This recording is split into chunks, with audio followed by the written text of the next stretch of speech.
Donc dans ce contexte que François Hollande continue de marteler son slogan du moment, ça va mieux. Laetitia, pour votre coup de com', vous décryptez son passage sur Europe 1 mardi matin, réussi ou raté? C'est raté. C'est raté, ah ouais, on va finir sur un raté. Hein. Pourquoi? Parce que justement le ça va mieux là qu'il martèle depuis un petit moment, ça n'a pas marché. Pourtant c'était bien parti. Bonjour Monsieur le Président. Bonjour. Bienvenue sur Europe 1. Ça va mieux, c'est le nouveau leitmotiv de vos troupes. Quand je dis ça va mieux, c'est pas un propos de circonstance ou de campagne ou de tribune, c'est une réalité. Voilà, alors, information qu'on peut apporter, en fait, cette séquence ça va mieux a été pensée, construite dans un petit bureau, comme ça, en amont, et elle a été pensée pour démarrer le 14 avril avec Dialogue citoyen à l'émission de France 2, vous vous en souvenez, et puis pour terminer le 14 juillet, pour la traditionnelle interview TF1 France 2. Donc on en a encore pour 3 mois. Hein, 2 mois. Ils mettent à beaucoup, vous savez, ils sont dans le bureau, ils sont au moins 12. Il y en a non, ils sont 2, 3. Ouais, c'est bien. Ça va mieux, c'est génial. C'est pourquoi le ça va mieux, c'est pour évidemment préparer le candidat Hollande, avoir un bilan positif et pouvoir se présenter en 2017. Mais cette semaine, ce n'est pas le ça va mieux que nous avons retenu. C'est quoi, Charline? Alors, qu'est-ce qu'il pourrait avoir de... Ah, le lapsus. Voilà. Exactement. Évidemment. Ah, bravo, elle a retenu la leçon. C'est le lapsus de François Hollande qui a été repris partout et qui s'est imposé comme l'information de la semaine. Et si je suis pas, si la gauche n'est pas reconduite, ça sera la droite qui l'emportera. Et là, patatras, toute la stratégie s'effondre en 2 secondes.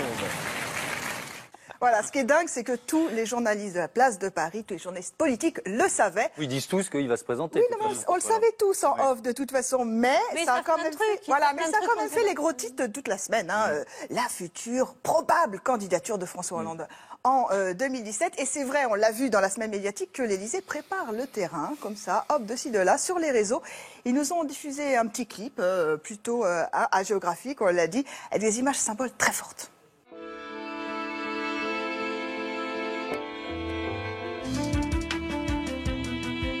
Le terrorisme ne détruira pas la République, car c'est la République qui le détruira.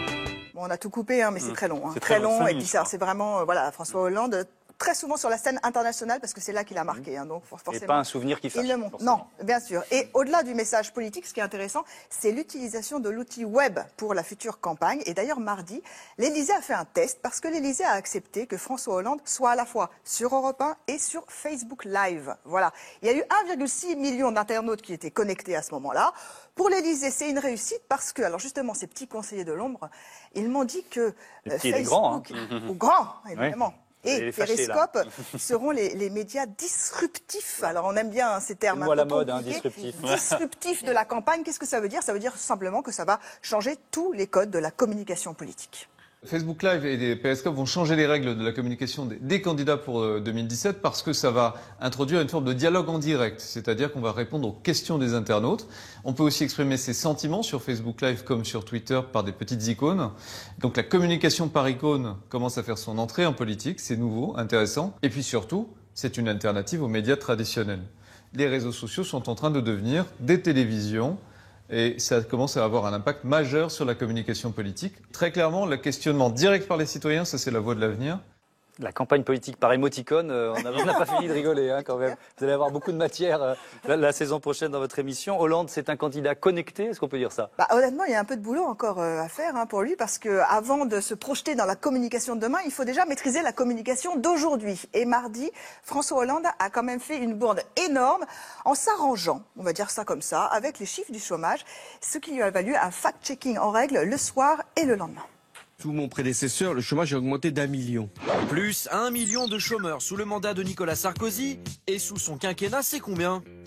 Depuis 2012, 600 000. C'est ce qu'affirme le président, c'est vrai ou c'est faux, Jean-Philippe? Je dis faux, Thomas, parce que François Hollande compare ici 2 chiffres qui ne sont pas comparables. Voilà, en fait, François Hollande a oublié les catégories B et C, et donc les médias ont rétabli immédiatement la vérité, c'est-à-dire que sous François Hollande, en 4 ans, il y a plus de chômeurs que sous Nicolas Sarkozy en 5 ans. Et donc, voilà, ce résultat brouille complètement le message. Hollande est un président du XXIe siècle, mais c'est un homme politique du XXe siècle.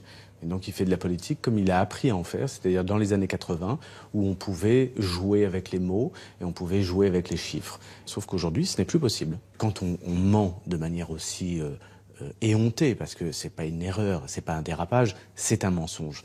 Eh bien évidemment, vous avez derrière 24 heures ou 48 heures de contre-vague sur le mensonge, en tout cas de révélation du mensonge, et ça a un effet extrêmement pervers. Alors vous avez pas mal d'infos, vous avez dit que la séquence elle était pensée pour durer 3 mois, et puis vous avez quelques détails de ces prochaines apparitions médiatiques. Oui, ça, est-ce que dans la famille des médias improbables, vous vous souvenez du chasseur français? Ah, bien oui, sûr, voilà, avec la ça. bécasse en une. Voilà. La une de Society, ça c'est un peu moins improbable, mais c'était fashion, c'était bien, c'était hype. Alors là, la semaine prochaine, François Hollande sera dans la fabrique de l'histoire sur France Culture, figurez-vous. C'est classe. Eh bien oui, il viendra nous parler de Verdun. Voilà, donc c'est assez improbable quand même. Hein. Président de la C'est-à-dire République, il cherche pas le nombre. Non, voilà, il ça, cherche c'est sûr. l'image. Il cherche la qualité. Voilà, Sérieux. la qualité, l'image, voilà, le sérieux, hein, France Culture, l'histoire. Et puis alors, plus classique, il ira sur les terres d'Alain Juppé. Fin mai, il donnera une interview à Sud-Ouest.